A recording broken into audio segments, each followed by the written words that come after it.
this computer, so that should be all good. So firstly, welcome everybody. So this is the Waste Management TSN run by EAC Scotland. My name is Matt Woodthorpe. I'm the EAC Scotland Programme Manager. So for today, we've got a nice packed agenda. I'm just going to share my screen. If I can get that right. Yeah, there we go. So we've got a couple of guest speakers. So thank you to Graham and Maddie for joining us today. So we've got Graham from SEPA, who's going to be providing a deposit return scheme update. And then Maddie's going to be focused on the project by Fidra on microplastics losses and solutions for 3D pictures. Paola's also going to give a presentation on in-service credits within waste management contracts. We'll have a bit of a break. I found out yesterday from a psychology talk that 4 hours of virtual engagement is the same as 8 hours face-to-face, because there's a lot more brain power needed to understand different body language, for example, so always important to have a bit of a break. And then finally, we'll have a roundtable discussion on how COVID has been really impacting the sector waste management. I've seen quite a few emails going back and forth on the GIS mails on it as well, so that'd be really interesting. Ideally, if we weren't closing, about feedback. Stopping teaching, I would have wanted Jackie and the team to do a bit of a deep leap, but if we're closing wholesale, we'll just carry on doing it as we normally do and give the staff the time off. So if everyone just make sure they're muted to help the background feedback. So yeah, if at any point you have any technical difficulties, do just pop it in the chat box. You can also send an email to scotland@eac.org.uk and I'll pick that up. And if you have any questions at the end as well, I'm happy to help answer those. So I'm now going to pass over to our conveners. So we've also got Paola Cruz from Glasgow Caledonian University. And also Trudy Cummings should hopefully be joining us as well from the University of Dundee.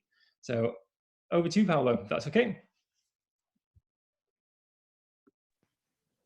Hello, everyone, and welcome to, I think, our first virtual TSN. I'm still getting the hang of how to use Zoom, so apologies for any awkward pauses. I'm delighted that so many of you could join us, and I hope you find the program of interest. And it's always quite kind of a bit of a challenge putting together a program, and Matt and the team have done a great job this time as usual. But as always, if there's any topic you'd like covered, or if there's an interesting speaker that you've come across, please let us know. Our aim is to learn and yeah, make things easier for us by reducing waste. Anyway, enough of me because I'm beginning to ramble. Over to our first speaker, please.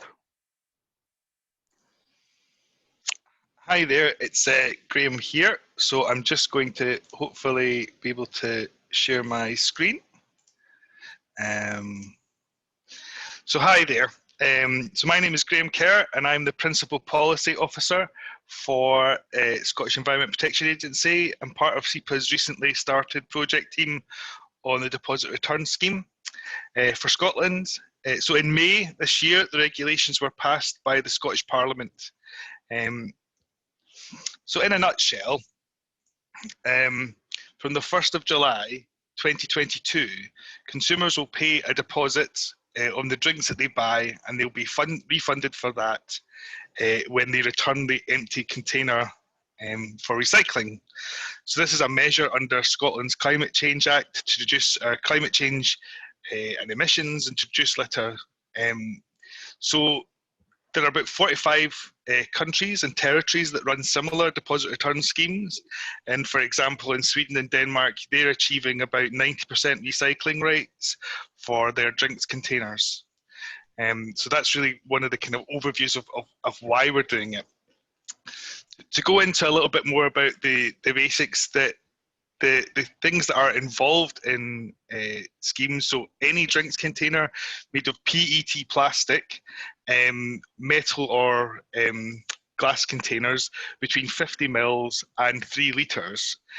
So we kind of can estimate there's probably about 1.2 billion of these in Scotland per year. The deposit level has been set in the regulations at 20 pence as a flat rate per item.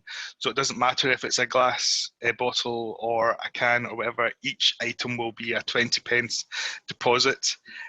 So consumers can return the containers to any retailer that sells juice. So there will be some limited exemptions for that, and there'll be the opportunity for community groups, schools, voluntary groups to set up return points if they want to. And we kind of estimate that that'll probably be about 17,000 return points across Scotland. But it's the producers who are going to be kind of paying for the scheme to it. So it's a form of producer responsibility.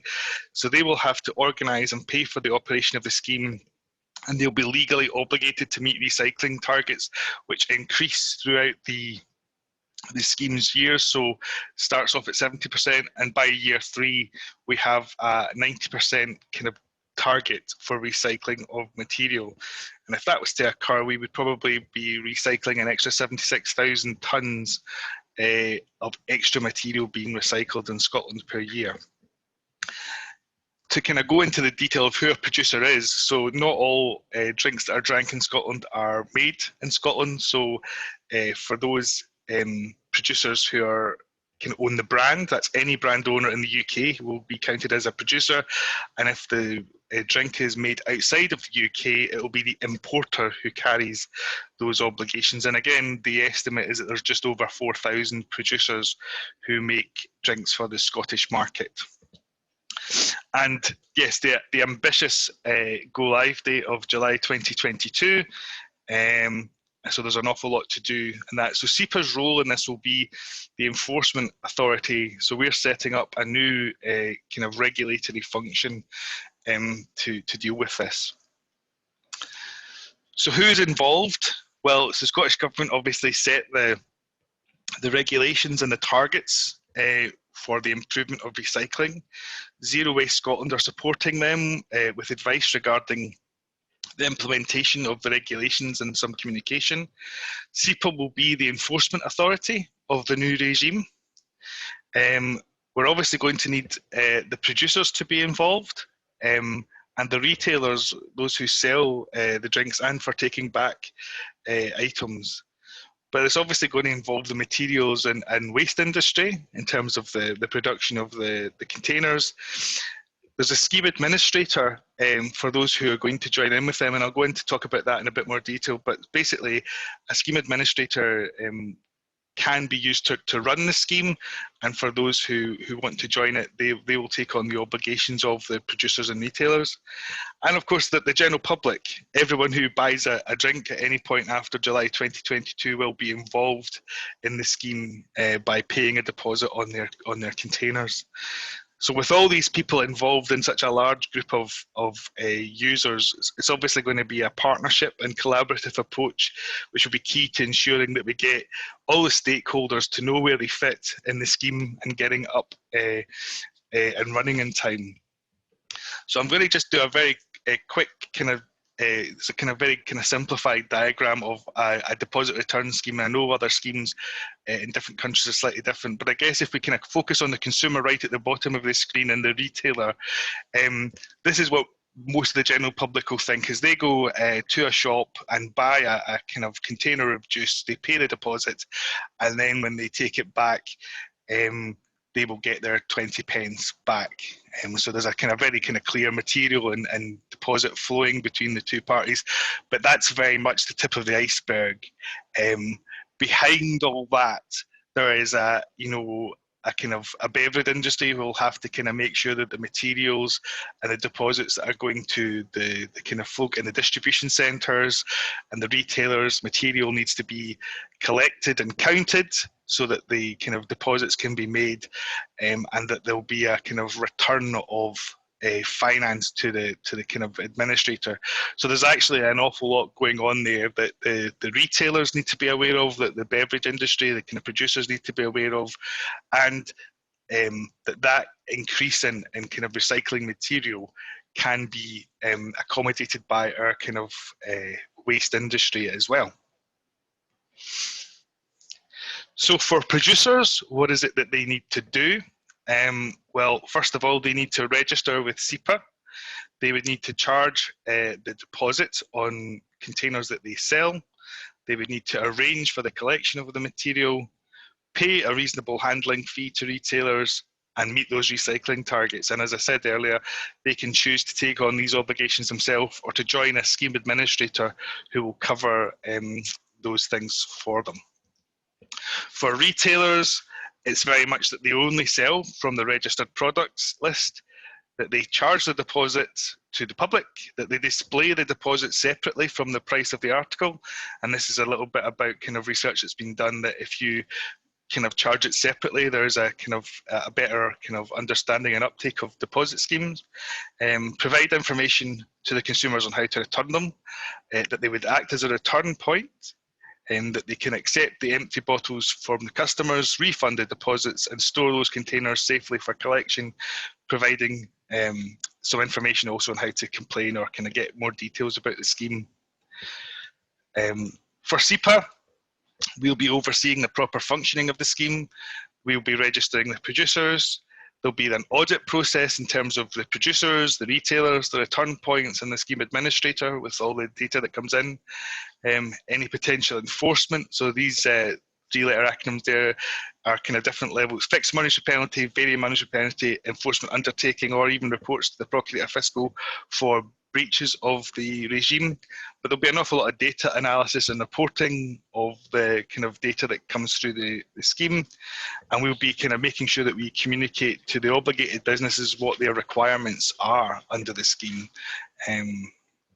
So a very kind of quick DRS timeline for you. So in May, the regulations passed with, in June, applications open to be a scheme administrator. But even, as you can see here, only in a few months' time, the retailer exemption applications, so those are retailers who don't want to be a return point, they open in January 2021. With the producers registering with SEPA in January 2022, and the scheme going live on the 1st of July 2022. So even that early date of July 2022, there is key milestones that come before that that need to be taken into consideration. So, and I guess that's probably one of the main challenges, is that the 2022 go live date, but there are steps that are even earlier for the kind of public to be ready is July 2022, but there's kind of a lot more to be done with producers and retailers prior to that. This is going to be a nationwide scheme, so it's going to cover the very kind of city centres right out to the island, so that everybody in Scotland is covered by this scheme. So there needs to be collection points in very rural locations, and that needs to be kind of undertaken. I think one of the issues that came up is that Scotland is doing a deposit return before England and Wales, and that will bring in its complications. I know that England and Wales announced that they were moving theirs back by at least a year. COVID-19, I guess that'll be in every presentation, has had widespread impacts on all aspects of preparation for this scheme for all stakeholders, not just about deposit return. But I think ensuring all parties are aware of DRS, and that non-Scottish companies will need to be aware that they are involved if they're selling to Scotland. There's going to be a kind of good deal of processing registrations, because retailers can only sell products that are from producers who are registered. And then SEPA being ready to regulate the scheme, it's a new role for us. We're going to do some slightly different activities here, so we need to get that ready. So just to give you a kind of flavour of what's happening now and in the next wee while, SEPA have carried out discovery meetings with various groups of retailers and producers, trying to kind of find out what kind of they would want from a scheme, what kind of information they need to know, what information they're concerned about, and that will move into a kind of a period called sense making, where you're basically trying to pick out the key themes and the concerns that people have done. So this was done over the period of the kind of COVID outbreak in March. So these were done kind of virtually and kind of a bit like what we're doing here in Zoom meetings and things like that.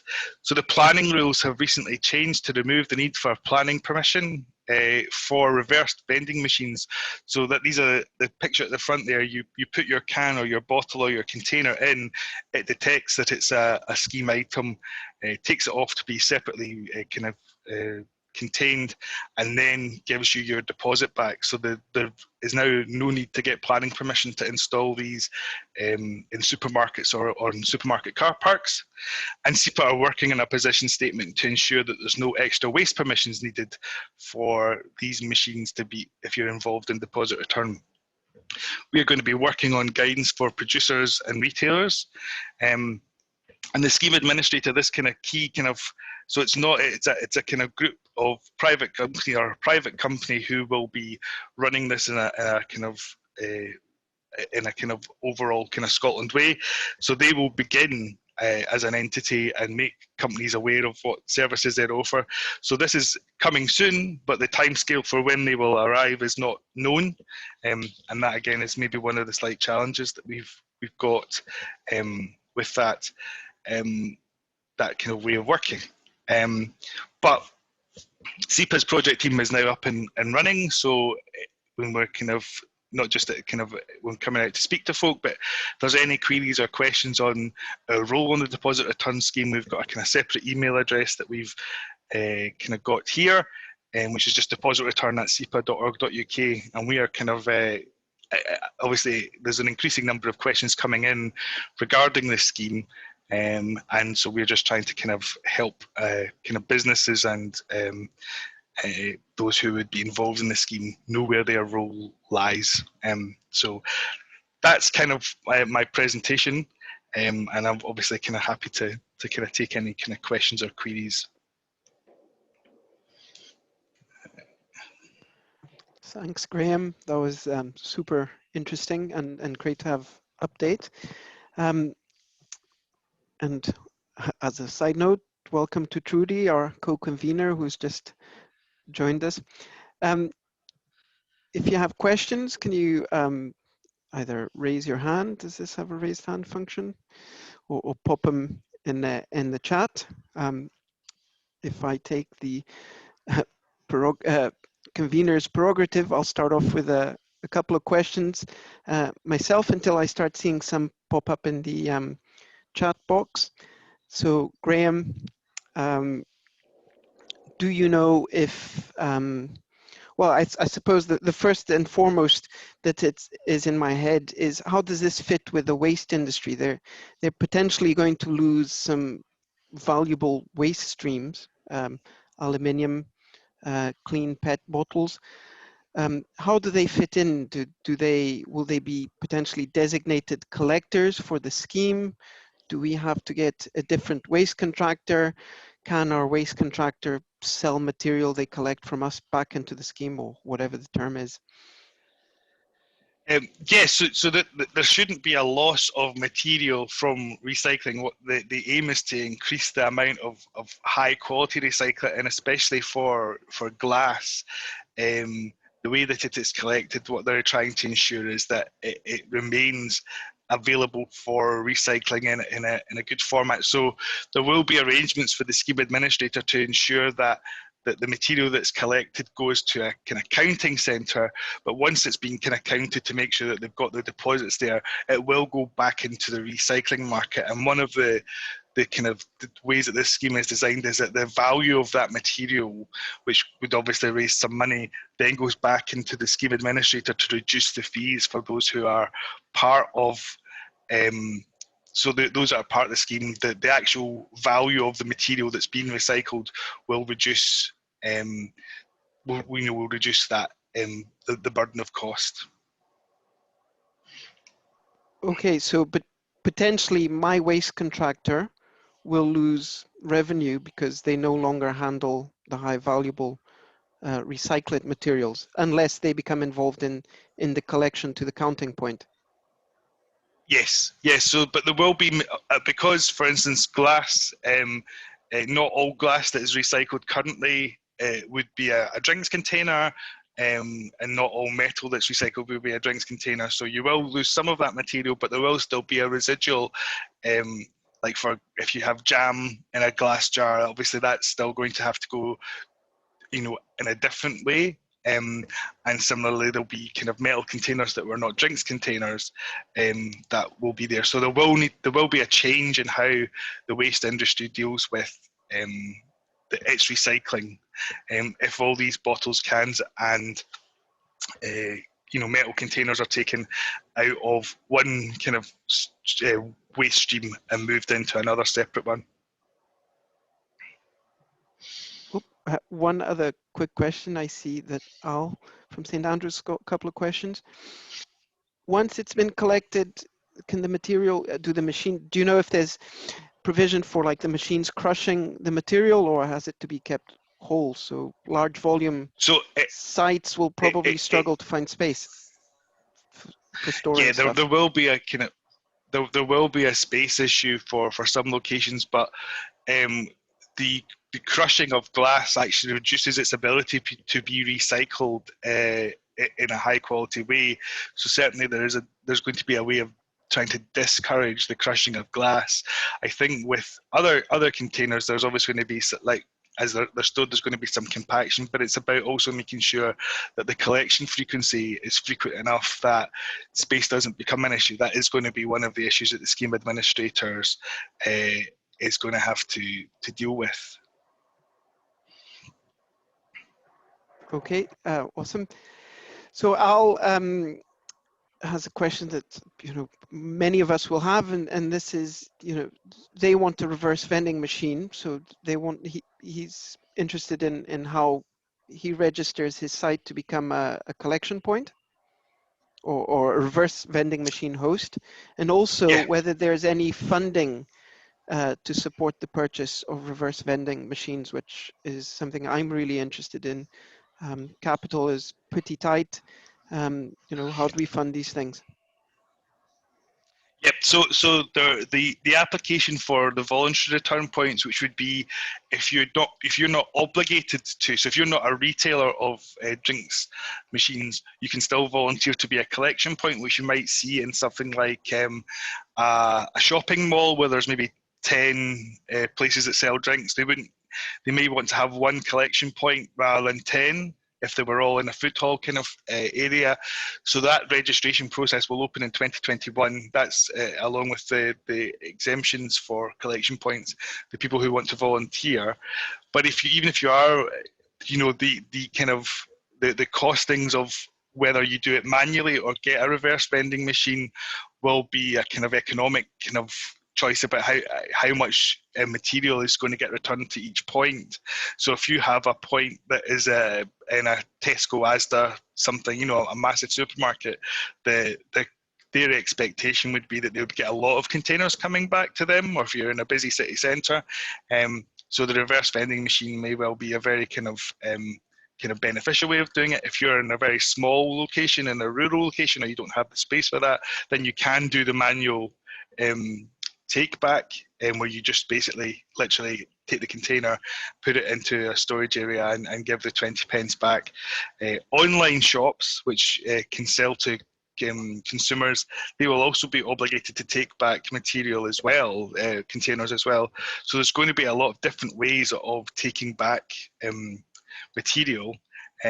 And the economics of that, and also the scheme administrator will kind of try and kind of want to have a good network of places across the country. So the economics haven't been decided yet in terms of that. There is some kind of early calculations of how much these things cost to run, but in terms of where the grants are for putting these machines in, that's not came out yet. So that's a kind of still to be decided. Okay, conscious of time, Trudy's raised the point that, again, all of us that manage waste will be concerned. We have to store these materials securely because they're now worth 20p each. So I think guidance would be appreciated in, what the storage is going to look like. And there might be sites that don't have space to accumulate material, so they might need regular collections. So, is there or will there be a site we could all access for information on the practicalities of this? So who's going to collect it? How is it going to be stored for collection? Is it wheel bins? Are they locked? Does it, that sort of stuff? The nitty gritty of it. Yeah. those kind of details are coming out. I think that, you know, waste holders are always obligated to store their waste securely. You know, even under the current legislation, you're required to secure your waste securely. I think it's now but it doesn't get that there is stolen. a far more interest. No, well, nobody comes onto our site and rummages through our 50-yard row to pick out cans or plastic bottles. It's not an issue. But all of a sudden, this item is going to be worth quite a lot. And we have seen that in this you know, stealing of items out of clothes bins, which are just donated and are lying in kind of car parks and civic community sites. There is going to be a requirement for an increase in security, and some of these machines or kind of storage arrangements will have to be improved, because yes, people will see a value in it.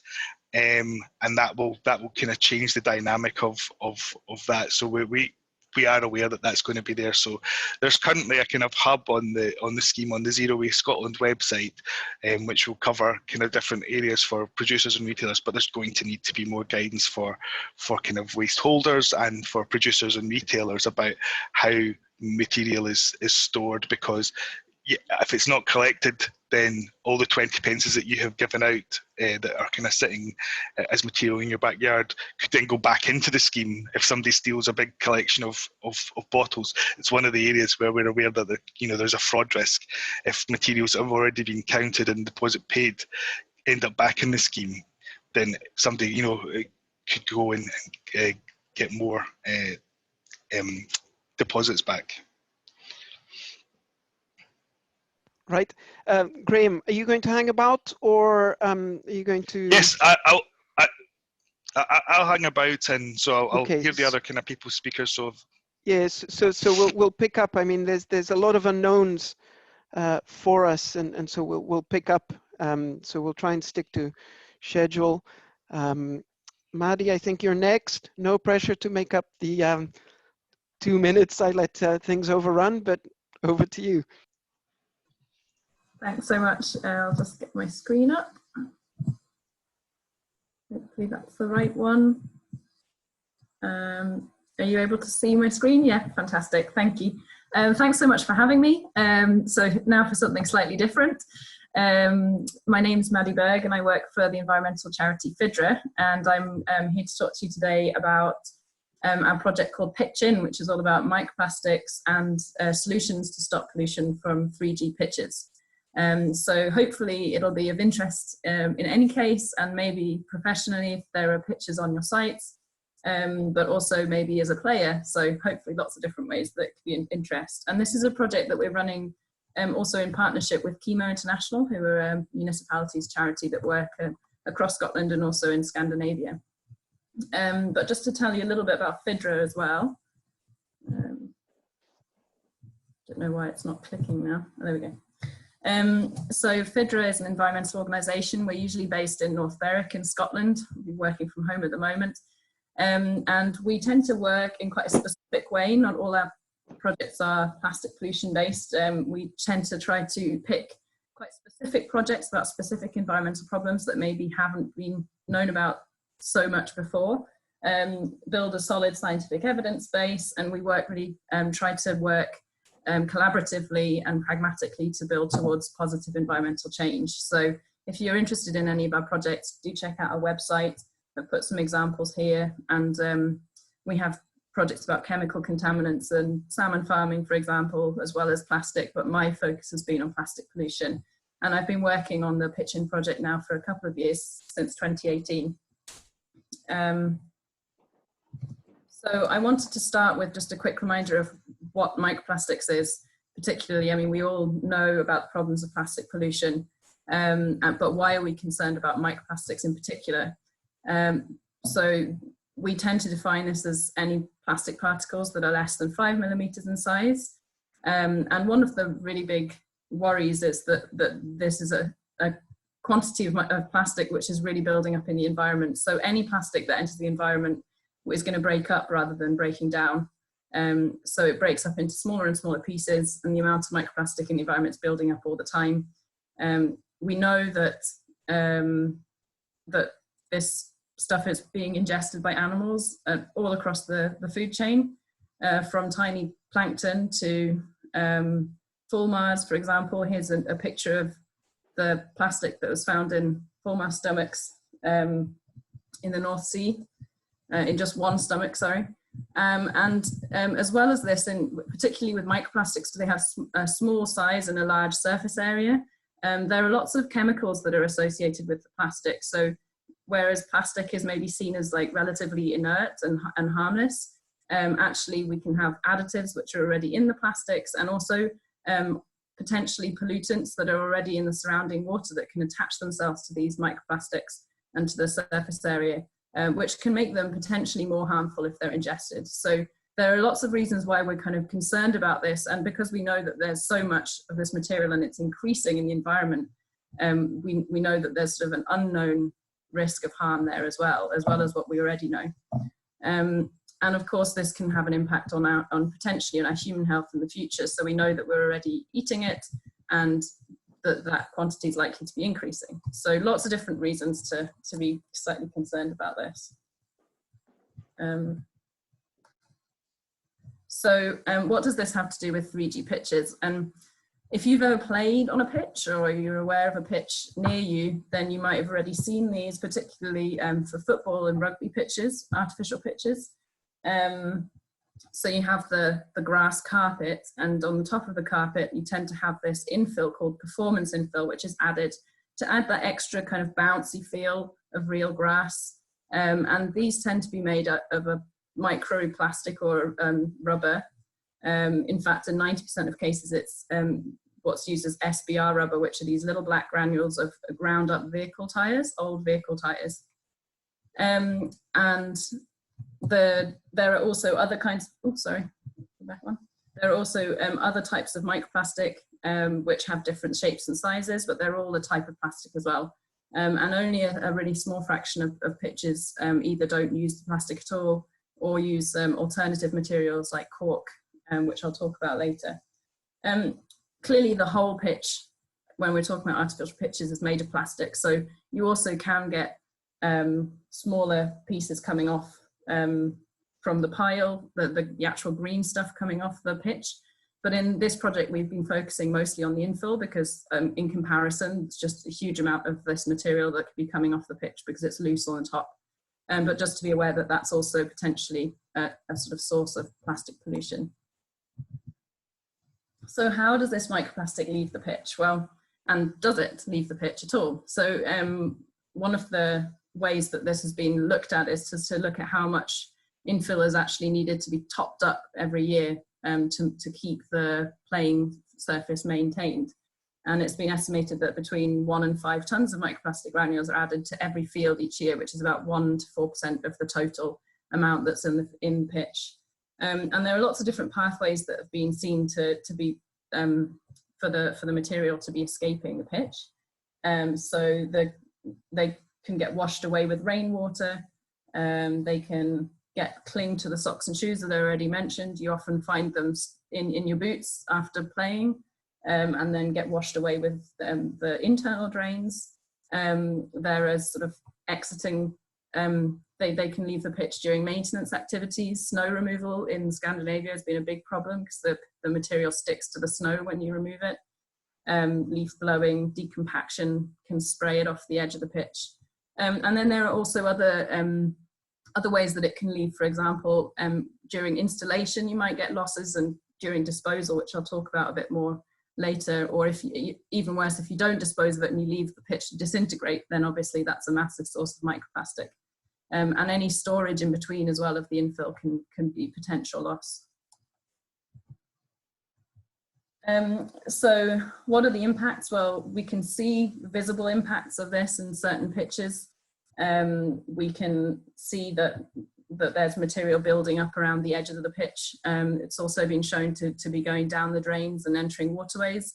We've received these pictures of infill material washing up on a beach. This is actually in Hong Kong, from a local pitch which didn't have anything stopping microplastic coming off it. There's also specific impacts. I already mentioned microplastic can impact the environment. and specific impacts, for example, on earthworms and on soil quality that have been shown from the micro rubber that's coming off these pitches, particularly when it's old vehicle tyres, which have quite a range of different chemicals in them, for example, zinc and other heavy metals, which can leach out once they're in the environment as well. And there's actually a SEPA funded study which has shown that it's estimated that between 400 and 1,800 tonnes per year of microplastic could be coming off pitches in Scotland alone. And the sort of generally an average idea of how much might be going into the environment each year from a pitch is maybe 500 kilograms per year on average, but that really varies depending on how the pitches are managed. So what can we do to stop microplastic loss? So at FIDRA, we've got a kind of preferred hierarchy of what can be done, but really at this point, because there's been very little understanding of microplastic loss from pitches, we're really starting with a blank slate. So anything that can be done is an improvement on what's often happening on pitches at the moment. Clearly, if you don't use microplastic, that's the best way to stop it going into the environment. So there's always options of natural grass if you're choosing what pitch you want, but also infill-free pitches, which have been successful on community pitches in particular. There are also, as I mentioned, alternative infills, which aren't using microplastic.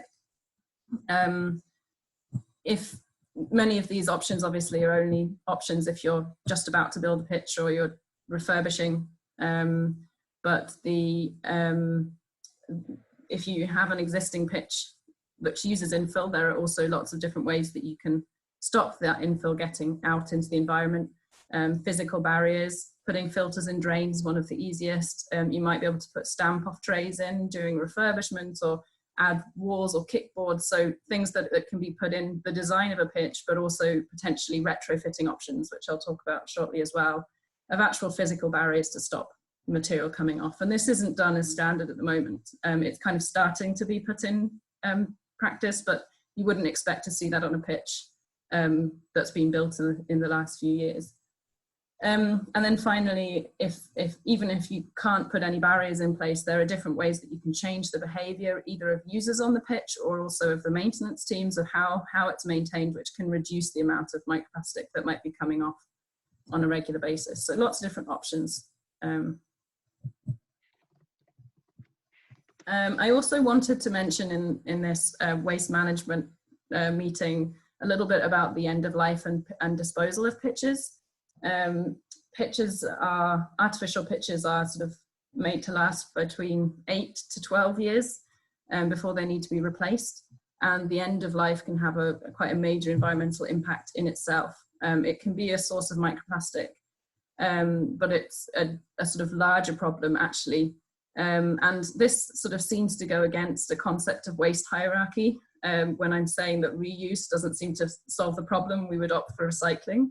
But to explain that, there are lots of kind of recycling services out there for pitches, which actually are collecting pitch material and then potentially trying to find other, chop it up into smaller pieces and finding other markets for it. For example, in landscaping, or just to put in the bottom of an animal pen, things like this. But actually there's a limited demand for that kind of secondary use of these pitches. So there's a lot of stockpiling issues. These pitches are being stockpiled and there's more and more coming, and there's not much we can do about it. So in recent reports, genuine recycling of pitches, which is a technology that's relatively new and is just being set up, has been sort of seen as the most environmentally friendly option. There are still a limited number of companies that are offering that service, but it's sort of building. And I think if the demand builds for that, for people sort of specifically asking questions about where their pitch is going at the end of life, then industry will start to kind of create those services to make sure that that's in place. So just something that I really wanted to mention here. Okay, so that's just a very brief rundown of the problem and the solutions. And I wanted to talk a little bit about what action you might be able to take, either as a sort of manager of pitches, or if they're sort of on your site, if there are any new projects in the pipeline, or refurbishments coming up, then one of the things that we've been really pushing for example, local authorities or facilities members to do is to include specific requests in procurement. So this is not something that is going to be included as standard on a pitch design. It needs to be asked for specifically. So within a tender or something that's being put together for a new pitch, it's really important to kind of specify microplastic, taking action on microplastic, whether that's putting in physical barriers or trying an alternative material. And that's also kind of goes for end of life and the sort of disposal of the pitch. This should be something that's really taken into account right at the beginning of a project, if possible. If there's an existing pitch, then putting in barriers, even if they're retrofitted, is a fantastic thing that can be done relatively quickly. From our understanding, potentially easier during the refurbishment cycle, but there might be simple things to do in the meantime as well. There is a standard, a new European standard, which has guidance on that, sort of quite specific guidance, which I've referenced here, the SEN technical report, and that has some retrofitting ideas in it as well. And even if it's just working to raise awareness with the users, I think everything at this point is really useful. And specifically, in our project, we're really keen to start to build an idea of how many people are taking action on this and who's taking part. So we actually have a kind of a code of conduct which describes some of these actions that we have available on our website now. And we're keen to see if there are any pitch managers or anybody working on this taking action, that they might be able to take that into account, maybe even sign the code of conduct and let us know, and we can add information to our website about the different pitches that are sort of taking part in this project, to sort of start to build an idea of where action is being taken in Scotland. If you're listening to this and thinking, well, that's great, but it's not really to do with me in my work life, but maybe you play on a pitch or you know people who play on a pitch, then there's lots of things that we can also offer from our pitch-in project for communities. The first thing I'd suggest is going to our website, team-pitch.in, and we have a pledge there, which is kind of adding your voice to call for a change, but also committing to sort of taking action where you can personally. And again, you can add information about your own pitch to our map to start to build up that network. And there are options for taking action on the pitch. So we've got, I can show you the resources in a second, but the idea is to raise awareness either with the users or also with the owners, and maybe share the information about options for management with the owners of the pitches as well. And we do have a hashtag #TeamPitchIn, if you're doing anything about this to help raise awareness of the topic. In terms of resources, we have resources for owners and for managers of pitches and local authorities. We have some quite detailed guidelines that we've compiled ourselves, and we've got a code of conduct that, as I already mentioned, and a briefing for pitch owners as well, which kind of summarizes this maybe more concisely than I have just now. And we're also trying to build up a range of different case studies. So we've got 1 or 2 coming soon, and especially if anybody is working on this, then we're keen to hear from you to try to build up our range of case studies and show what actions are already being taken. And we have lots of information on the website about the different alternatives and solutions available as well. And then from a community perspective, one of the main things that's new on our website is that we have this snazzy new pink poster, which we're hoping to get out to lots of different pitches around Scotland. We're hoping to be able to print those off physically, but also they'll be available to print off on our website any day today, any day now. We also have some games and activities to help raise awareness, and even template letters that you can use to send to pitch owners, or students can use. So lots of different ways to get involved basically. So please do check out our website if you're interested in that. And let us know if you're interested in getting a poster as well, because we can get in touch. So yeah, that's it from me. Thank you so much. I'm keen to take questions if you have any. and do get in touch if there's any way that you're interested in this. Maybe I haven't covered quite the way that you can take action, but please just let me know. I've left my email address there, so please do get in touch. Thank you. Thanks, Maddie. That was pretty interesting. I think it's reducing the microplastics is I think one of the biggest challenges that we're going to have for generations, and it's good to see that you guys are tackling an area that I suppose many of us hadn't thought about it, but so thank you. In your presentation, you mentioned that you know, there are recycling services, and I can understand why recycling is the better option, presumably because these pitches are already in a pretty degraded condition. So if you put them in somewhere else, they'll release more microplastics. Who recycles these things? And do we have any in Scotland available to us?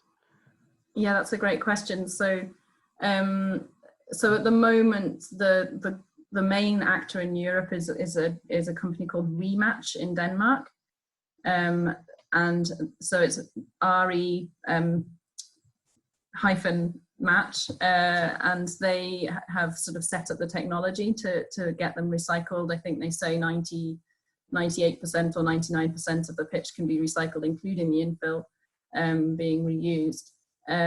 There is a company I know that is developing the recycling. I think from what I understood from what they were saying is that they have enough material stockpiled for the next 2 years to be able to deal with their own, just their own stockpiled material. But there are, so that's in Scotland. So there is a company that is developing that sort of similar technology in Scotland. And I think it's interesting because you look at the guidelines within the sort of turf manufacturers, they say, oh, your preferred option is recycling, but then it's quite clear that service is kind of not yet available. So I think it's a matter of also just asking those questions and keeping pushing, because the industry is kind of aware that they need to start setting up that service more. But there is a development in Scotland, which I'm not sure at what stage it's at, but I can definitely share if I have any news of that with the network. So Al from St Andrews is asking whether there's been any engagement with government. I would add local government as well, to get, well, local government wouldn't be to get this banned. So Al's question is, has there been engagement with government to get these banned? I would add, have you engaged with local authorities about the issue? And Al makes a very valid point that it's really strange that, you know, we're using plastics and granulated rubber before we used to use sand. Yeah, absolutely. So the reason for adding the rubber on top of the sand, I think from what I understand, is that the sand surfaces used to be incredibly uncomfortable. So it's kind of a comfort thing and a safety thing to add that extra layer. Although I think there is a sort of encouragement to go back to using sand, but with a softer material underneath, a shock pad underneath, which actually helps in the same way. In terms of the, oh, sorry, I just totally distracted myself with that last bit of the question and forgot the first bit of the question. Reaching out to government, yes, to have these banned. That's right. Yeah, in terms of the government, actually, so there have been 2 recent reports that were commissioned by the government to look at solutions to this, by the Scottish government specifically. So they are a little bit on the case. One of the things that came up in their reports was this procurement suggestion to actually make sure that the new pitches are covering microplastic in procurement. In terms of a ban, actually there's a very interesting progress in Europe with the European Chemicals Agency, and they are currently considering potential restriction on this material. If it did come into place, obviously that's not necessarily going to impact Scotland, although I think they would probably follow suit. But it's also not going to impact Scotland.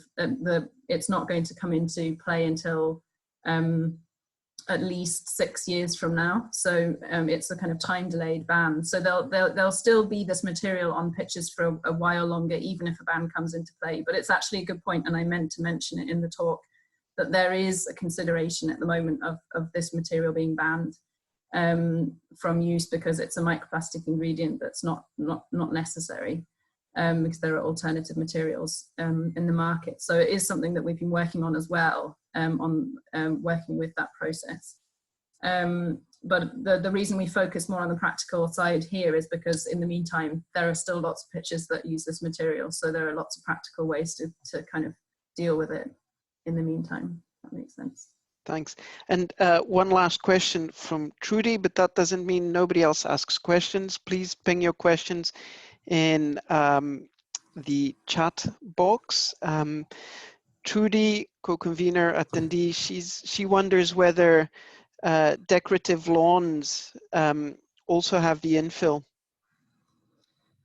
So lawns don't tend to have the plastic infill generally, because this is particularly created to make a more comfortable playing surface. So when you're kind of high impact sports, they often have sand or other things to kind of keep them down, as far as I understand. Although I think there are some, I mean, I've also seen microplastic used as a kind of, instead of that bark chip.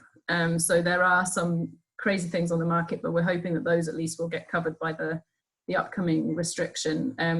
So it's something worth keeping an eye out for if you are considering those decorative lawns, but mostly they either don't have any infill, or they're sort of just a roll of carpet, or they'll have some sand in them. But yeah, it's a good question.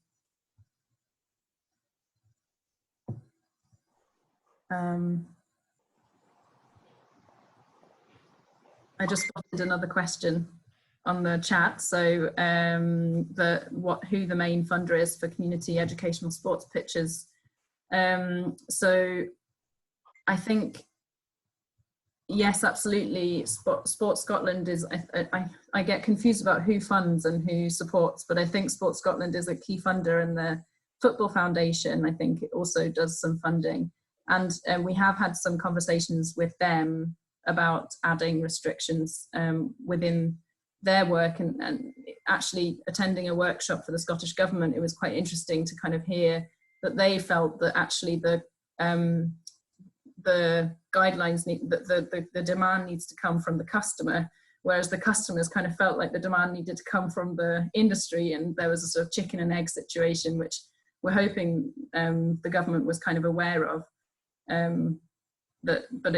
think yes, there is a potential, and it's something that we've been working on, but if you're keen to make sure that this is kind of inputted in any site that you're working on, or within procurement, local authorities, for example, they can just very easily put something into the procurement requirements, which will make sure that it's included. So whatever's happening kind of from the industry side, that's something that local authorities and managers owners of pitches can do.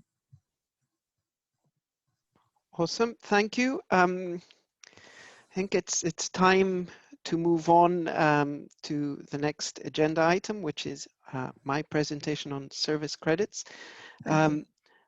Probably not as interesting a topic as the other two speakers, but you know, it's yeah, see what you think and whether it's useful. So right, let me work out how I share my screen.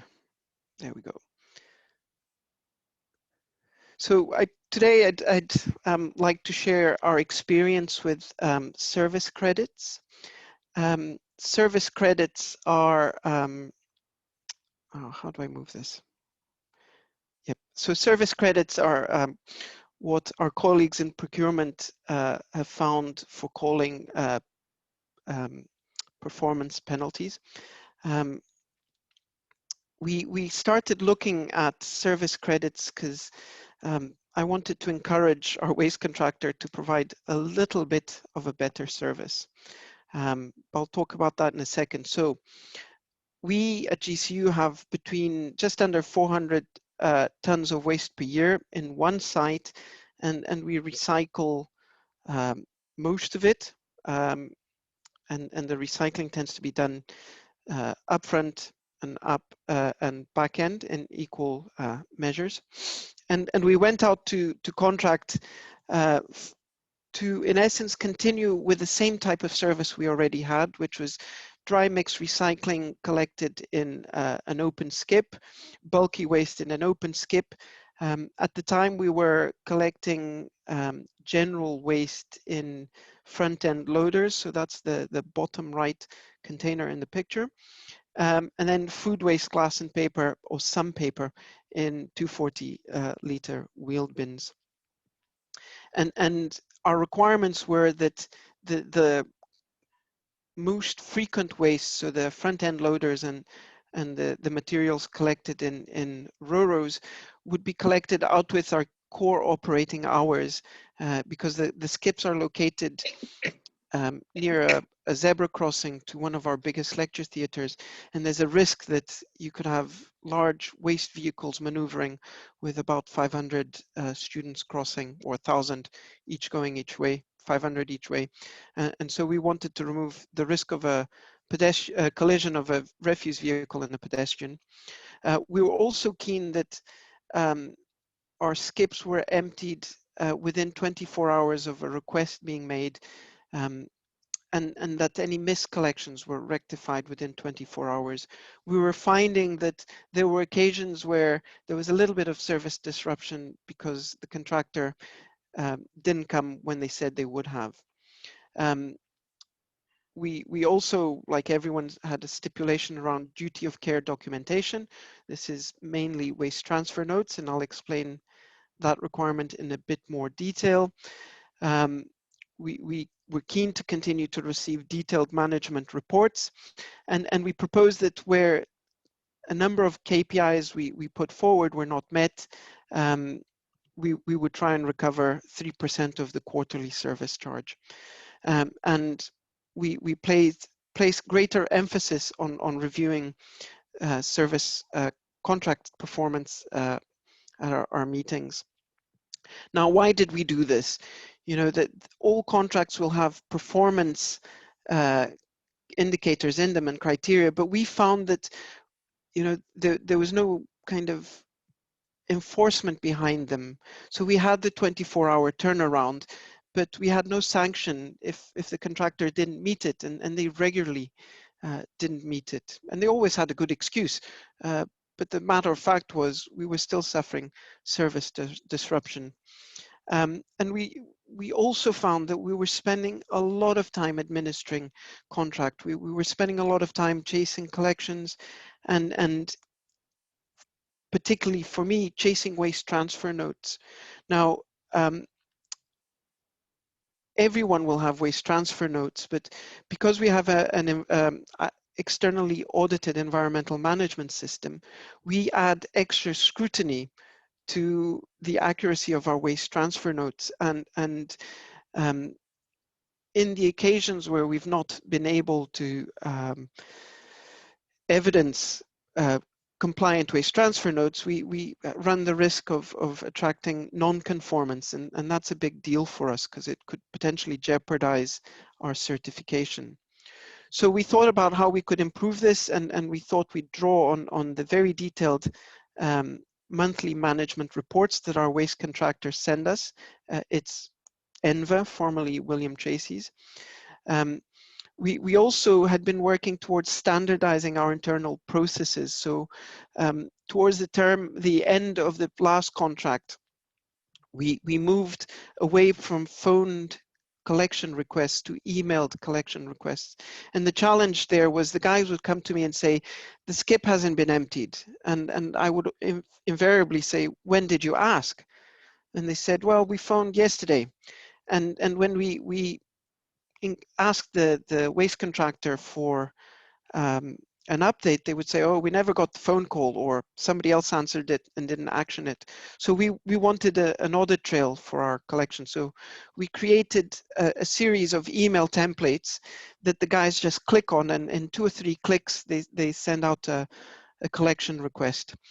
And we then created a monitoring system, to use a fancy word, to manage this. And although we haven't quite got there yet, there is potential that the KPIs are monitored by our admin team.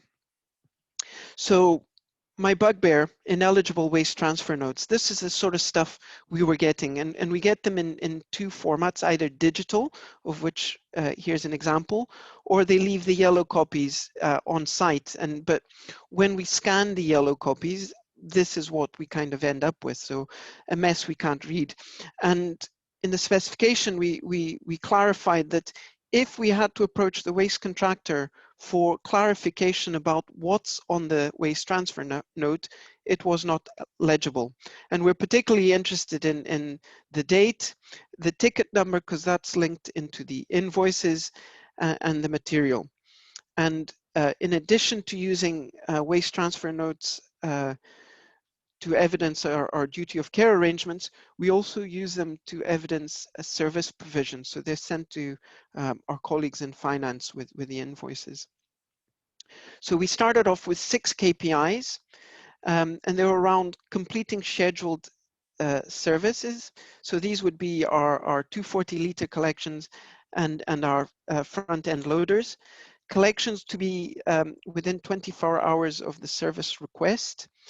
And on the converse side of that, justification for missed collections provided by the next working day. So this was to cover things like vehicle broke down. So yeah, high quality waste transfer notes, monthly management information.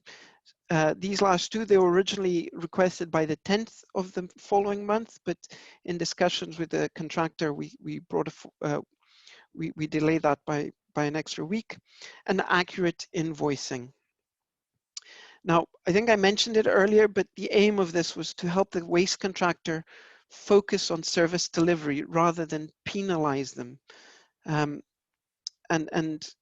as mentioned earlier, we also used extensive monthly reports that our waste contractor sends. And from my experience with previous waste contractors, this sort of information is generally regularly available, certainly from the big waste contractors.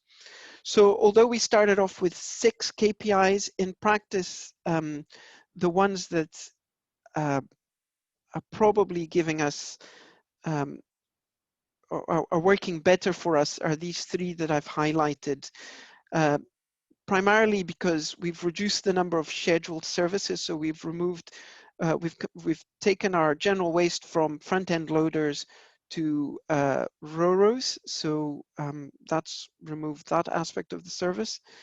And we don't have that many missed collections. And the difficulty with missed collections there is that our teams have to tell us the service has been missed, and they often don't. I don't know. So it's quite hard to monitor that one. And the monthly management information, that's a really mature system, so we don't have any issues with it. So the ones we now focus mainly on are 24-hour turnaround, quality waste transfer notes, and invoicing. And many of these involve things that we did anyway.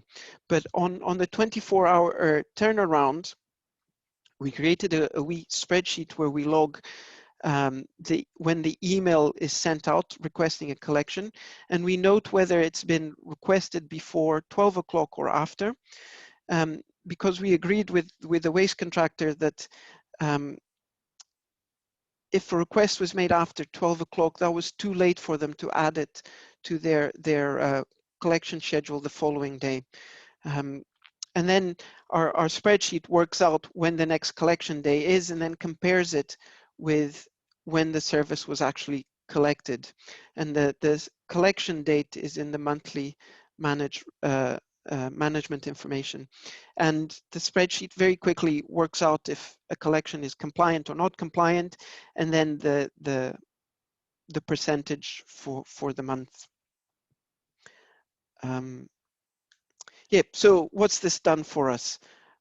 Well, we still spend a little bit of time manually managing the contract. That's checking invoices, comparing, looking at waste transfer notes and whether they're legible or not. But what what it has done for us, it's reduced that back and forth with, are you coming to collect our metal skip? And not. So it's very straightforward, and it's helped us. It's helped us focus our contractor on a more focused and responsive service. All it takes is an email saying you're not, at this rate, you're not going to be compliant with your KPIs, and they very quickly address the issue. Our waste transfer notes, they are now legible, so we don't spend time chasing them, and we have fewer invoice errors.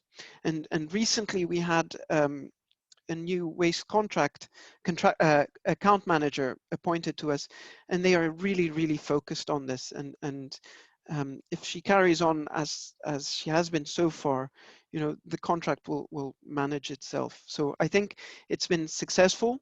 We've not had to invoke any non-compliance. And we're, you know, we try to be flexible. So we try not to be punitive with our KPIs, because we think working collaborative is much more productive than in an antagonist way. But we've seen benefits in terms of our service delivery. So quite happy with that. It wasn't too difficult to implement. It wasn't onerous.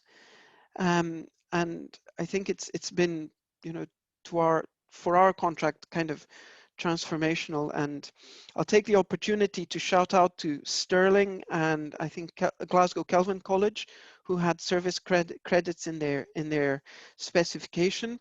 Our procurement people weren't familiar with them, and it took some researching for them to be comfortable with it. And we're now beginning to think about how we apply service credits to other contracts, namely our travel management contract, where we had horrendous stories of people being sent to wrong airports and wrong cities. So there's now a mechanism for you know, making that kind of poor service level have significant consequences. And yep, so that's us. I think I've taken us past our break, so my apologies. Happy to take any questions either now or when we come back in 5 minutes. Maybe we take a break. Yeah, so should we take a 5-minute break, and then if anyone has any questions, we can pop in the chat box. That might be, yeah, get us on track. But no, real thank you to Paolo, to Graham, and also to Maddie for those presentations. Really interesting. It's great to have a just diverse range of topics as well. So thank you.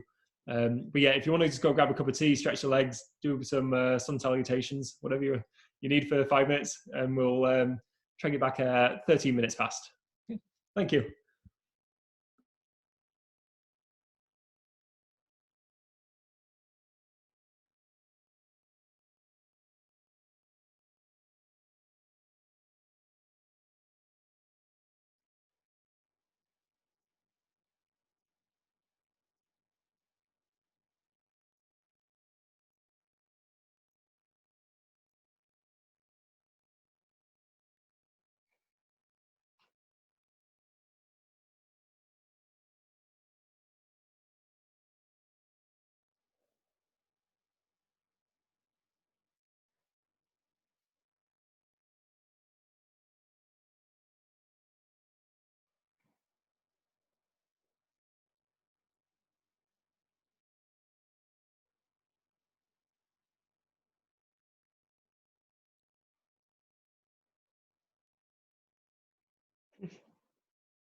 So hello everyone again. Hope you had a good break. And I think for the second half of our TSN, I'll pass on to Trudy. Thanks, Paolo.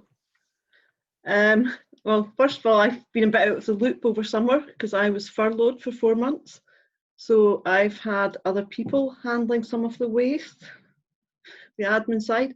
I just wonder if anyone else, so I'm picking up the pieces of going from collections 5 days a week to then down to 1 day a week because we still have a lot of labs open and hospital sites. So, and I've been going back looking through and I know we've been overcharged for lots of things.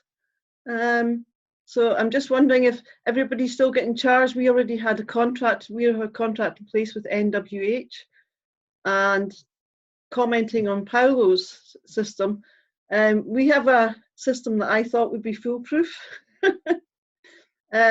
Similar thing, a skip's full. They used to just phone reception, one of the guys, and the reception would phone up, as in the States reception. Our new system is nothing can be issued now with our new finance without a PO. So they have to tell us what skip. I have to give a price list to our receptionist and say, right, you create the PO. Then they phone the company, but the way it's done, it's all done electronically. And then we have a PO trail straight away from beginning to end. Invoicing. I don't know. I don't have time to go through every single invoice. I don't know how many skips a week I have emptied, quite a few. We had 900 staff furloughed over summer out of just over 3,000. It's had knock-on effects. And I'll be honest, my biggest issue since going back to campus, I'm sure everyone else has got it, PPE lying all over campus. I have a huge issue with disposable masks because we've given every member of staff and every student free 2 cloth masks. Hang on, my dog's back. He's in lots of meetings. But it's the disposable ones. I'm finding them everywhere.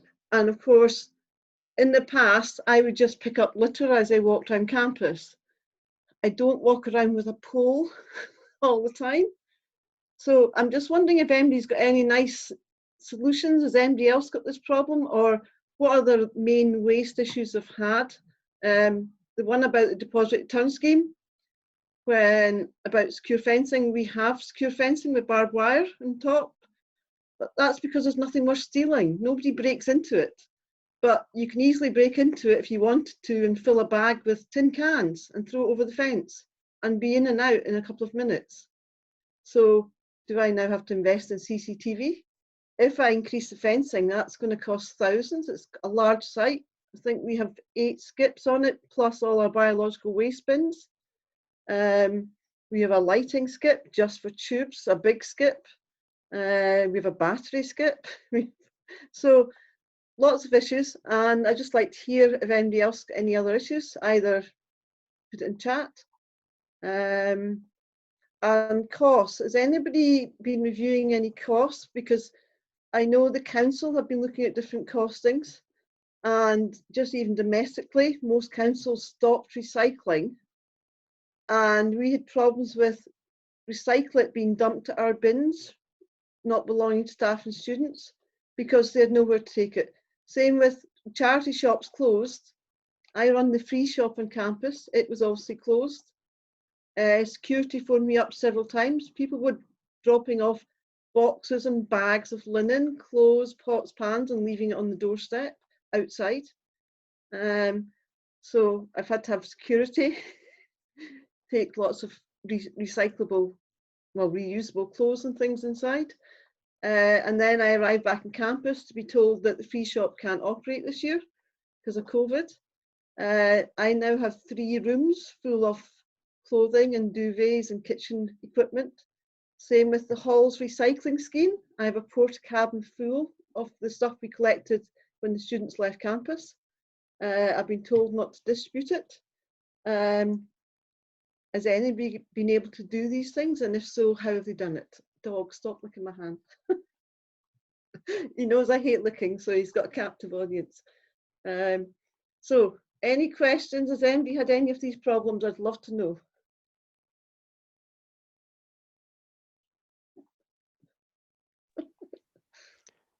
I'd just encourage you guys to speak up. I know we were chat box, but now we can probably take a few minutes to just, share your thoughts, please. I could go first if you want. So Alexander from St Andrews, I'm not quite sure why my video is not working at the moment, but yeah, apologies for that. Yeah, we had that same issue with sort of like particularly, well, all sorts of different initiatives that we previously did, but because of COVID, so somehow everything was all stopped. And then we suddenly discovered that our sports like team, the gyms and the sports center was somehow able to magically do everything. And it was like, hang on, why is this? And I think the legislation for sport seemed to be extremely different to anything else. So what we then started to do was kind of adopt the sports kind of model, sport and welfare kind of model. So things like when we were like, particularly for things like hiring bikes out to people, we just said, right, well, it's a sports initiative rather than an environmental initiative. And then our kind of reuse scheme, we were fortunate that we had British Heart Foundation on our site, so they were able to take a lot of stuff and store stuff in what they call ghost shops to sort of store things for the alleged period of 72 hours. But then yeah, we've had some issues of distributing stuff back to students, but we've set up things like a Depop shop where people can like order things online, get things online, and we have been able to have some people on campus, but it's been kind of social distancing kind of like groups, so they kind of book a slot and they come in and things are kind of displayed. What the university has now done is that they've launched this initiative called the Can Do Initiative, which is because students naturally just stuck in halls without being able to do anything. They've launched this initiative where they're trying to get stuff done through this kind of Can Do initiative. So we now have a marquee on campus where the people can hire out different parts of the marquee, and they can kind of do kind of group gatherings and social gatherings and that kind of thing for like various kind of societies can meet in a marquee. So it's a bit more kind of, it's still partially outdoors, but it's also got that element of comfort of still kind of being indoors in a way. And they're able to sort of meet there. So we're going to try and launch a kind of do a bit of a kind of a pop-up shop in a marquee as a kind of a way of trying to sort of trying to tackle some of those issues. But yeah, appreciate your challenges there, Trudy. It's unfortunately it's we're struggling with that as well. I was also going to add, I welcome anyone's comments on sort of we unfortunately all our halls we tried to stop disposable items and that kind of thing, and all of that's somehow come back now, where like the halls are having to use disposable items a lot, and we're sort of trying to kind of go back to how things were by looking at how we can go back to using more reusable items rather than disposables. And I believe there are some research that people are doing about actually the impact of disposable items is actually far worse than reusable in terms of kind of carrying kind of viruses and that sort of thing. And I just wondered if anyone else has been able to stick with reusable items, or if they've been stuck using kind of disposables, and what your time scales to try and get back to how things were in a way. I have to say at Dundee, we just about got 90% of the student and staff body using reusable cups, and our students' union charged quite a heavy surplus if you didn't have a reusable cup. And of course, that's now all gone backwards. I mean, the cups we are using are obviously biodegradable, but there's still issues with that because it gets contaminated with people putting cups in from other cafes. As in doing pop-up shops, I suggested that. I spoke to our students' union and said, we normally have cinema on the green. So we have you're outside at cinema. Our council have said no, because it's classed as an event. Anything I've tried to do outside, I have to fill in an events form and have it pre-approved by the council. And as soon as council see the word event, they say banned. So I'd love to know how you got that one through, Ali, but maybe it's because it's Fife Council and I'm with Dundee City Council at the university. Oh no, we just avoid anything to do with Fife Council in that respect. No, this is very much, it's just staying on our campus. This is on our campus too. Oh, is it? Why Yeah. do you have to go to Dundee City Council then for that? Because they put out a thing to our students' union and to university saying basically you're not allowed to hold any events. So because if it's associated with the students' union, they have to get an events license, even for the cinema. And yeah. So it's caused lots of complications. I asked about a marquee and I was told no. The free shop, I actually have back storerooms. So I even said, can we set up slots, and anything that's touched, I can put into another room for a week quite easily. But I kept being told it'd be unmanageable due to the demand. To give you an example, our halls recycling scheme every year, we fill a porta cabin. When we give it all back out to students, it's gone within an hour and a half. Yeah. So I was told, how would I do crowd management? And when I said I would allocate slots, we could do it through Eventbrite or something. I was still told, but how do you control the students if they don't obey? So I just feel as though our hands are tied. I mean, in the councils, I'm sure we all live in different council areas. A lot of councils weren't picking up domestic recycling waste. I had to chase up to get some for bins emptied at our halls. Fife Council, they kept picking up recycling most of the year. Yeah. But it just shows you every council, its first thing that went when we went into lockdown was waste services were cut, particularly domestically, which has a knock-on effect on halls of residence. And I've noticed as well the recycling figures. I've only just been getting figures back, and it's going down because people are putting it into general, and then we also have the PPE. I'm terrified of what that's going to do to some of our figures. Plastic straws, I would like to say, yay! I've got them. We had switched paper straws, but we had problems obviously because it can't be used, particularly for people with some forms of disabilities. And just other things. So we're now on to the biodegradable straws. Nobody's complained. Yay. So I'd just be interested to know if anybody else has had similar sort of things where you had converted and then you had to convert back and now you've got to work out other solutions. I feel as though we're always looking for solutions, and recycling was one of the first things I felt like thrown out the window when we went into full lockdown. So I think what I would find useful is to get a sense for the scale of your operations. We've been super cautious at Caledonian, and I think we only allow back students and researchers that absolutely have to be on campus. So for the undergraduates, if they have to use specialist equipment, then they're allowed on campus, and the guidance is that they're only on campus for the lecture or the class that they need to be, and they don't linger.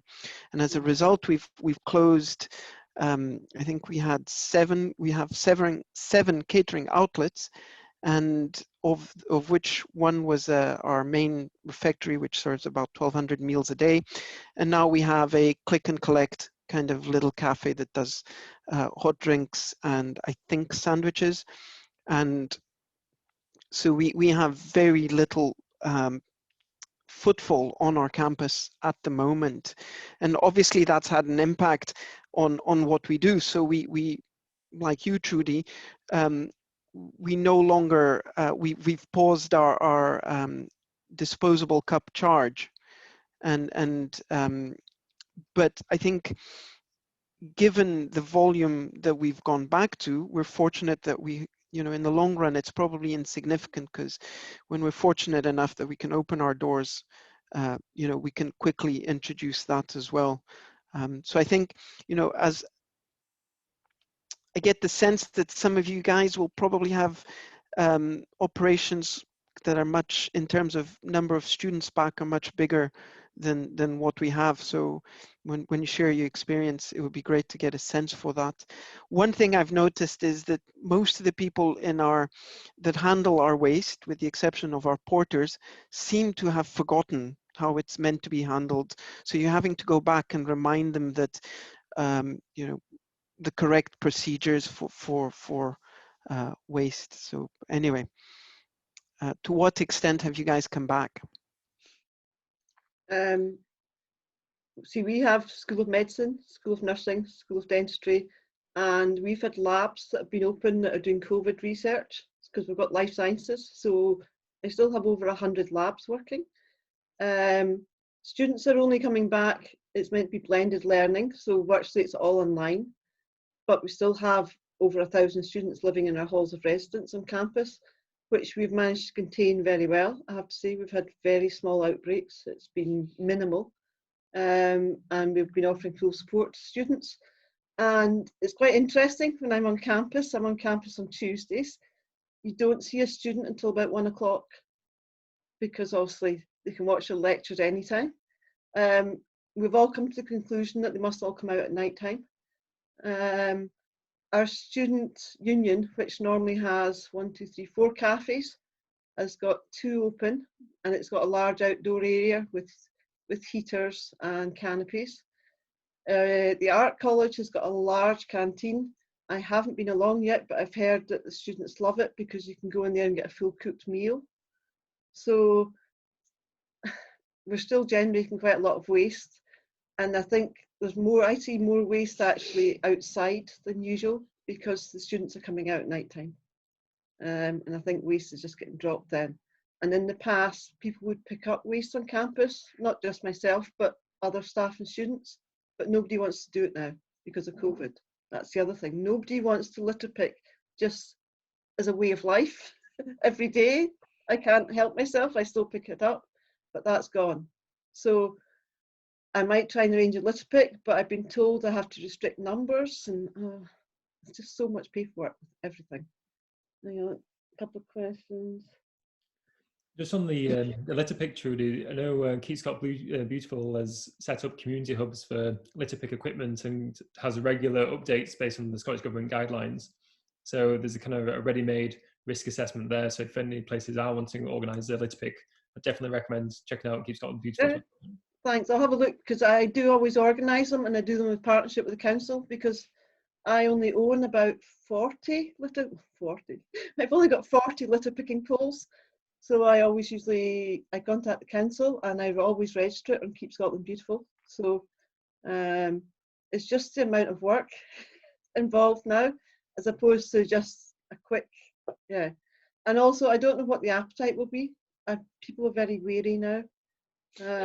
We found that actually it's through our transition team and the Clean and Green team in St Andrews. We've actually been quite impressed with the numbers of students coming forward. So we went through our Students' Union. The Students' Union were very key to help kind of try and promote kind of doing like town litter picks and that sort of thing. Mm-hmm. We can only really have, like, due to the risk assessment, we can only really have like 4 at a time in an area. So we kind of like group them and they go to different parts of the town or this kind of thing. But we found, because students are stuck in halls, we've got like, well, we're oversubscribed this year, so we've got a lot of students. Well, all our halls are full and around the town and stuff, but a lot of people are just obviously just hanging around, kind of, because most of the lectures are all online, aside from all the labs there that's sort of up and running with some undergraduate engagement. But there's a lot of students wanting stuff to do. So we've been quite impressed with the numbers actually wanting to come and take part. And our Students' Union have tried to do a lot more kind of community engagement stuff as well this year, because a lot of all our events, large scale events, have been banned. So it's aside from the small scale can do stuff, everything else is kind of like, right, well, you can't do much. So yeah, that's been quite interesting. But yeah, in terms of waste collections, it's all gone back to vegware pretty much, and all our general waste bins are back up to pretty much daily collections. Waste is just coming out left, right, and centre. It's a bit mad, and unfortunately, it's just because everything's all on disposables. Like I said, we're going to try to do a trial I think next, well, after Christmas, we've been told by our catering team, can we just leave it till after Christmas, and then we'll look at doing a haul where we'll phase out the disposables and go back into using reusables. But yeah, at the very least, it is vegware, and we've got we're launching vegware proper vegware collections on Monday, so they will actually do actual collections, which will then go to investor composting rather than just to general waste. But yeah. Can I just comment as something I meant to bring it with me today. I will send a link later as part of this. There's a small social enterprise cafe in Dundee called Serendipities. I love it. It sells my oat milk latte. But they've introduced a reuse scheme. You buy a cup for £1 and you take it away, and when you come back, you just swap it for another one, and they're only charging £1 for the cup. And because they just did not want to go down the line of disposable cups again. I will try and find out the company in the link, and I'll send it, because it's something I asked our Students' Union to look at, but because of our numbers are just so huge, so it's the storage as much as anything. But it wasn't interesting that you can do it.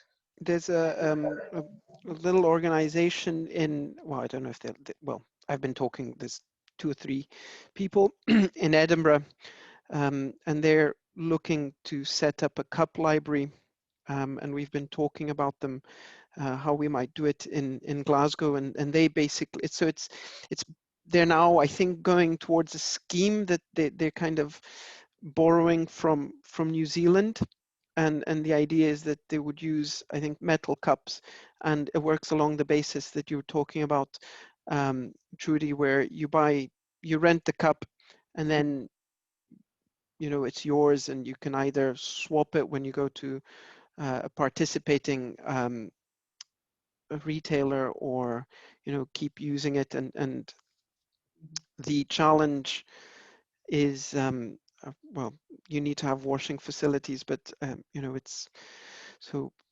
maybe we could have those guys talk about their scheme next time. So the other thing, it links directly to that, Paolo, and I'm glad you reminded me. You may remember several waste topic support meetings ago, we had a company on, I think it was called Wash and Go or something. I registered with them, and it's a machine that's ideally for cafes, that it disinfects and sanitizes your cup before you take it to the counter. They weren't ready to launch earlier this year. I will look into that. I've got a feeling I might have had an email from them, because they're looking for people to trial it. Yeah, I think that could be the lifeline that our reusable cup schemes have, if we could install these machines. Now, at the time we had a conversation around, they highlighted a number of savings, and we noted that those savings were split across multiple stakeholders in a university environment. Like, the person that pays the water bill isn't the same person that pays for the waste, and they're not the same people that manage the catering outlets. And I think, things have moved on to a point where it doesn't matter, because we're now providing, a hygiene solution. Just really conscious that, we kind of asked Graham to stay on, and he's, hearing us talk about other things that are pertinent, No, it's very interesting to hear the kind of issues that you've got. I guess this is the thing, is that COVID, that does affect so many people in so many ways. I was actually I was going to ask Graham, actually, just on that. Have you, does SEPA have any kind of recommendations or suggestions for, kind of people in this kind of predicament that we're in, where disposables have gone through the roof? Because surely that increases the impact of, fly tipping and littering and that sort of thing. So from from a SEPA point of view, is there any recommendations that you can point us to as to why we should maybe go back to reusables rather than disposables? Or I think that we've definitely seen a huge increase in fly tipping, not just from kind of cups and stuff like that, but from all kinds of waste. I think that a lot of the progress that we had been making towards reducing, like, waste minimization, or have kind of been flipped. And I think that we're trying to just get to the world where we can go back to sensible ways of dealing with waste. So that you know, I don't think we've got any specific guidance other than what you guys are trying. But we're definitely aware that that's hitting lots of different producers.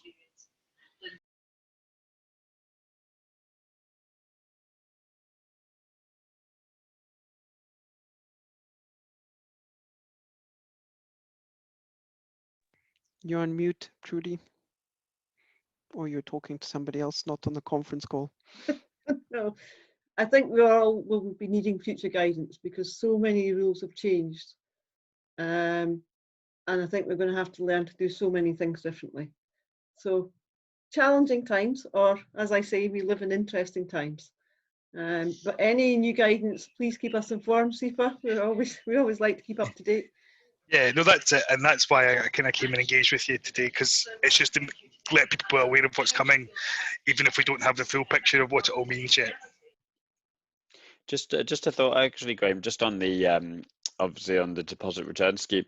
I know when these discussions were had, you know, about a year ago with Zero Waste Scotland, there was still kind of discussions about kind of like you know, kind of collection centres and who, you know, where the recyclates would go and that sort of thing. I mean, have any kind of progress been made on kind of like where these collection centres will be and who will actually be doing the actual recycling once it gets to those collection centres, or is that still to be worked out? It's still to be decided. I think that a lot of these decisions will be made by the scheme administrator in terms of the network and in terms of where it goes. And as long as it is recycled and can be audited as such, SEPA wouldn't be having a preference on which particular company was used or which particular place it went to. I think that that's the part where the operational issues of the scheme would fall to the scheme administrator, whereas we are going to be regulating that. And I think that when that comes, they will really have to kind of give a lot of the producers and retailers of drinks a lot of information so that they can make the best decisions on what works for them. So it's still to come, and at the moment that's still a big need to know for a lot of folk. Sure. Okay, no, that's fine. I have grave concerns about the implication of storing large volumes of cans, plastic bottles and cans on our premises. And these things will have a value, so we'll probably have to put them in rooms. We don't have that many spare rooms that we can have, or we might have to buy in or hire in you know, containers, large containers to put these things in. And yeah, so the operational details very important to us. To have an opportunity to raise these concerns. We do not have space. We do not have large delivery yards like supermarkets have. Equally, we're not little one-man shops either. But so have the ability to raise these concerns, but also understand, you know, are we going to be offered daily collections? Are we going to be offered weekly collections? Is the service going to be responsive? So our waste, I've now got our waste contract to a level that it's responsive to my needs. And it's taken me maybe 5 years to get my guys to send an email, because, you know, 5 years ago it was a scheduled RoRo collection regardless of how full or empty the skip was. And I need to change this. And I also have to understand what impact the loss of those valuable materials will have on my prices, because my prices probably reflect the fact that there's a lot of valuable materials in them to the waste contractor, and that's going to go. It might reach them through other routes eventually, but, you know, so I need to understand what impact that'll have on my contract. And yeah, I've asked this to them, and they don't know. Yeah, I mean the retailers will get given a handling fee for running a collection point, and I can't, you know, say whether it'll be on a per can basis or on a site basis, but there will be a payment to the people who are retailers for being a collection point. So it won't be that you lose it without the other kind of side coming back. I don't know exactly how that will balance in terms of what you're currently getting, what you're not getting, but the purpose of the scheme is not to make things more expensive for people who are retailing. It's to put the onus on the producer, so they will have to pay to have collection points. And the retailers, although yes, it will take space, and there may be requirements to update the kind of the security of where things are stored, but that should be part of that discussion with the scheme administrator about how much you're going to get paid to run that point. As I say, talking from the regulated point of view, there are definitely questions about operational issues that I can't answer, because that's not going to be our role in the scheme. We're going to be making sure that when it is done, that the people are doing it correctly, in the same way that we don't regulate you, we regulate your waste collector to make sure that they're kind of taking your kind of waste to an appropriate point. My one concern I also have is that because it'll be a legal requirement that by the fact that I have a food retail business on my premises, will have to have a collection point. So I don't know, and this is the cynic in me coming out, but the scheme administrator could potentially offer me a pretty raw deal in terms of service frequency and all that, because I have to have a collection point on site, rather than perhaps being responsive to our particular service needs. And I know there's a midway that we will have to meet at, but there's so many unknowns at the moment. Yeah. I mean, if places that only sell the drinks to the customers who are drinking them on site, they don't need to be part of the kind of collection point scheme. But with a site as large as yours, I'd imagine that there would be a need to have a collection point for all the places that sell bottles of juice and stuff like that. However, you can design, I think that's why that voluntary return point. So you could decide, well, actually, if there's 4 shops that are all kind of nearby, we could put one collection point, and therefore we're making the best of the space that we've got. And as long as they're not, 2 miles away, so it doesn't seem like it's a kind of reasonable alternative return point, then that can be done. But yes, I think it's kind of trying to let people know what is going to be coming, and when it is that they're going to need to know that information. And as soon as we let people know this is coming, people obviously then want to know more information, and some of that is not at SEPA's hands to give people. Thanks, Graham. I think it just occurred to me while you were talking. We have a waste yard, and I have skips for plastics and cans.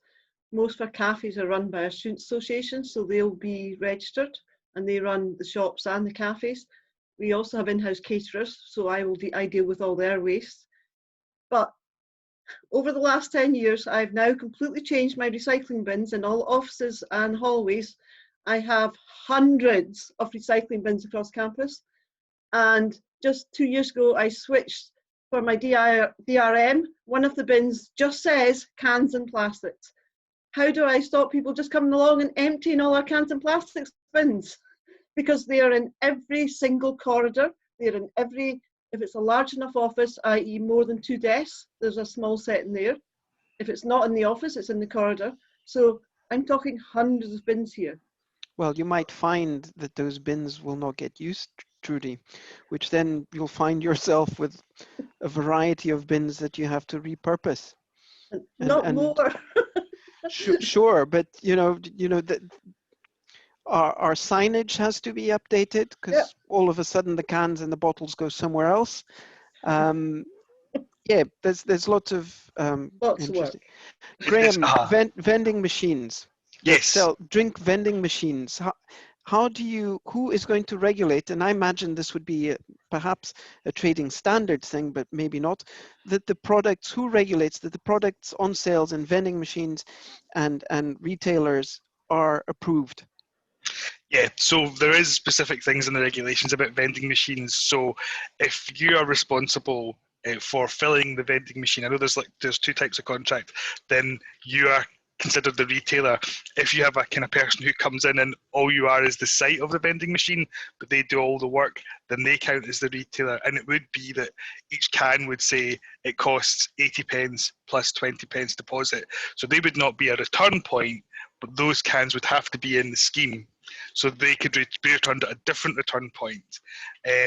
So that's how, but there is specific legislation to make sure that the deposit is charged and there is going to be somebody responsible. So if you basically just have a vending machine but you're the one who fills it, then you're the retailer, even though it's remote. If somebody else does, it's like, one of those ones where you just get the site and they're actually the people who fill it and service it, then they are the retailer. And so the obligations to the retailer fall on them. Similarly, we're going to have things with online deliveries, online shopping, is that there's not a direct shop there, but they will be the retailer. So if you get a Tesco online collection, then there will be an obligation for them to take back the containers that from your last shop. It's going to really be a huge change in how people buy and dispose of containers. I mean, I remember from my childhood, collecting the glass checks, the iron brew bottles that you got 20 or 30 pence back, and then we stopped that, and we changed the way that we used and the way that we consumed drinks. And we moved towards plastic in cans, and we moved away from glass bottles. And now it's going to be another change. Not to say it's going to be a change back, because actually by bringing all containers in, we're going to change the way people consume at supermarkets, the way that people will kind of think about their waste, which is obviously what you're wanting, because if people just throw their waste away and it just is litter, then there's no value kind of collected from that. But it is going to be a big change in how people do it. And we've seen different behaviours from different models in European countries and other places where how that you kind of count that 20 pence is that how does that kind of change people's behaviour in terms of, do they go to another shop and collect it?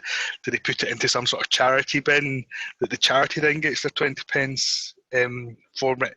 So there are positives that can come from it, but it's going to be a big logistical change in the way that people shop. It's probably the first major change since we kind of went from having one bin that we threw everything into, and then having to kind of separate out your recycling. It's that kind of sort of change where we're going to actually have to change everyone's thinking about their waste. Yeah, I think, most of us in the group, if not everyone, is supportive of DRS, and we think it's, a long time coming. It's just the practicalities of it. And I mean, even just now, buy craft beer from England. How do you know it's covered? Those are probably issues that need to be addressed. Buy Scottish beer. No, yeah. Sure. But not even that. It's like there's Scottish beer that is for the Scottish market that will carry a deposit, and Scottish beer that is for the English market that won't, and the other way around. An English beer can that is sold in Scotland will be liable a deposit, and an English beer can that's sold for an English market will not. So there is going to be a logistical issue to stop cans that are meant to be meant to be due a deposit, avoiding it, and other way around. And that's a big issue for. I think it'll be a mammoth regulatory task, and our issues are probably quite down the list of the concerns you guys have to address, because you don't have to keep track of English beer coming into Scotland. So as long as I get to taste a few cans on the way, that'll be handy. But no, I think that's it. It's that the issues that you guys are raising are very valid, but it's that if these are not addressed, then the chances of the scheme working are much reduced, because if you can sneak a huge number of cans into the scheme to collect your deposits back, then the scheme administrator will not be financially viable. If we aren't able to secure cans in a normal way at all the sites that are being collected, then again that has a viability issue on the scheme itself. So they will have a huge interest in making sure that you're able to secure your containers, because if they keep just going in a loop, the same 100 cans could get 100 deposits each time. That's £20 each time, and then so it wouldn't take long for you to be able to make a great kind of money making thing. So again, there is got to be, for their interest, a way of making sure that things are secure and the retailers are satisfied that the system is going to work for them. Because if it's not, then that it actually has an impact on the scheme, not just on you as a retailer.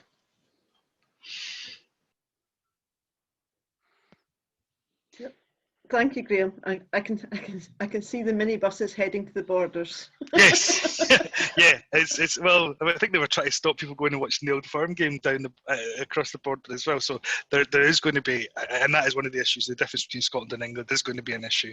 But I mean, I'm happy to, that's as much as we kind of know at the moment. But I'm happy to keep engaging with you. I mean, I've got the address there, but it's that kind of thing that as we move closer, I can kind of come back and share with you, or just share with your email or whatever. It's not a kind of I'm here and then I'll disappear forever. It's that kind of thing. Is we want to keep that engagement going because we recognise that the issues that you guys are spotting are probably you just kind of being aware of it ahead of other retailers who are a wee bit further back because you guys are quite proactive. It's that kind of thing, is that there's going to be other people hitting these same issues, but you're doing it because you're bigger and you're kind of going, well, wait a minute, how does that actually work in my site? And again, that's what we're hoping to do. Just a quick one, Graham, actually, just on the kind of, more back on the recycling side. Obviously, I know a lot of councils have, Zero Waste Scotland a few years back decided to introduce, separation of paper, cardboard and cans and plastic bottles. So that was then separated. A lot of councils got new bins as part of that. Now, obviously, with the deposit return scheme, that's probably all going to change again. And I know just from Five Council's side, their commercial arm have their dry mix recycling where everything goes in, and I know their can and plastic bottle bins do tend to go within their commercial over to at the moment I think it's Northern Ireland, but eventually it'll be probably back to Fife again soon. But do you think there will be a change in legislation as a result of deposit return scheme that will move kind of households back to a wider dry mix recycling scheme? Because obviously there'll be barely anything in a can and plastic bottle bin from a household level. I think there will be knock-on implications, and not just from the DRS. I mean, I know that they're bringing, the government are pushing the kind of consultation on single-use plastics. I see there being other things, and I think it's similar, like with reduction of litter. This can only ever be one part of a full kind of thing, because, for instance, coffee cups wouldn't be part of a litter control. They wouldn't be part of DRS, so you'd still be able to drop them without losing your 20 pence. So I think that there will be kind of changes. And I think it may be that it needs to be that where people discover what percentage of the containers will be removed from each of the bins, like what percentage of your glass collection is actually glass bottles that would be taken by DRS. Similarly, companies with packaging obligations under the current packaging regulations, there's going to be an effort to make sure there's not double counted or missed out. So if you're putting containers that are kind of currently covered by packaging regulations, that needs to be kind of taken into consideration when you kind of bring in a DRS scheme. So there's definitely knock-on implications for a few different types of waste regulation. Well, can I just say thanks to Paolo and Matthew for setting it up and arranging all the presenters, because I've done virtually nothing. So thank you all. Well, thanks again. And if you need anything, as I say, that deposit return at sepa.org.uk. If you've got any questions, I'm happy to come back and share with you in the future, guys. But thanks very much for all your questions. Thank you. Thank you very much, Graham. Thank you. Thanks, Matt. Thanks, everyone. No problem. Just quickly from my end, I'll just have a quick update on the EAC Scotland. Just say we've got our student leaders TSN next week on the 28th. We've also got the Sustainable Construction TSN next week on the 29th, which should be really interesting, and also looking at the new net zero public sector building standards that's coming out from Scottish Futures Trust. So that should be a really good presentation.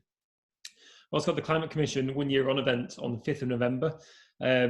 Originally, the idea of the Climate Commission was that they're presenting their results to COP26, which would have been happening this time. But obviously that's been pushed back a year. So it's looking at a nice reflection point 1 year on where we're at, 1 year to go to COP. And there's a nice keynote speech from Lord Debon, Chair of the Committee on Climate Change, as well as part of that event. We've also got the Community Engagement TSN on the 11th of November, focusing on how do we keep sustainability relevant in a time of change. And finally, as Graham mentioned, the Scottish Government and Zero Waste Scotland have opened up the consultation for single-use plastic containers. So EAUC Scotland are going to be putting in a consultation. I'll send round a quick questionnaire on that to get your thoughts and help shape what we put as a submission. We also got asked to be part of a focus group, so I've got in touch with Jackie Beresford of Dundee and Angus, because I know Dundee and Angus have done a lot around disposable plastics in the past and banning them on campus. So she's joining that focus group to put in an educational perspective to Zero Waste Scotland as well. So just to say that those things on the horizon, and yeah, do get involved in individual response as well. And then just finally on my behalf and the team, thank you to Paolo and Trudy and the speakers again for the TSN today. It's really good to see you all. I'll shortly send through a link with all the minutes and resources as well. And if you have any follow-up questions, do just get in touch. Great. Thank you, everybody. Cheers, everyone. Thanks. Bye now. Bye.